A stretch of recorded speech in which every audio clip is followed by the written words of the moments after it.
Well, if your alarm didn't wake you up, I'm sure this humidity did. Look at that, 62% humidity out the door this morning here in Midland. We're in the mid-70s at 76 degrees, but some of us are really feeling that humidity, and it's keeping our temperatures this morning pretty warm. Look up towards the big country, 80 degrees in Breckenridge, 79 over towards Abilene. Yeah, that's going to be your warm mornings just because of that humidity that's moved on in. Our lows are not going to drop as much as they otherwise would.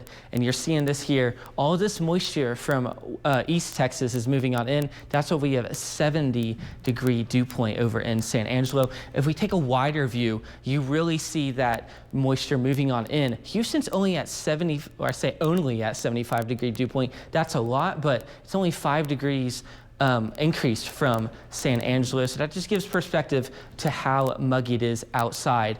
As we progress throughout the day, though, we're going to warm up pretty quickly here in the Permian Basin. 99 degrees is our high. We're going to have a few clouds move on in. It's unlikely that the Permian Basin is going to see some showers, but the higher elevations towards Marfa and Alpine will see some of those showers, and we see that here. That's why the low temperatures or the high temperatures are lower than everywhere else in the map, and that's because you could get some of those showers move on in. Triple digits for a lot of us in the Permian Basin, but Midland and Odessa right around that mark at 99. Big country, pretty warm, and Contra Valley warm, but not reaching those triple digits as we head throughout our day. We're seeing a few spotty showers pop up again around the I-10 corridor, but looking towards Wednesday, well, it's the same thing. We're getting a rinse and repeat of what we saw today into Wednesday.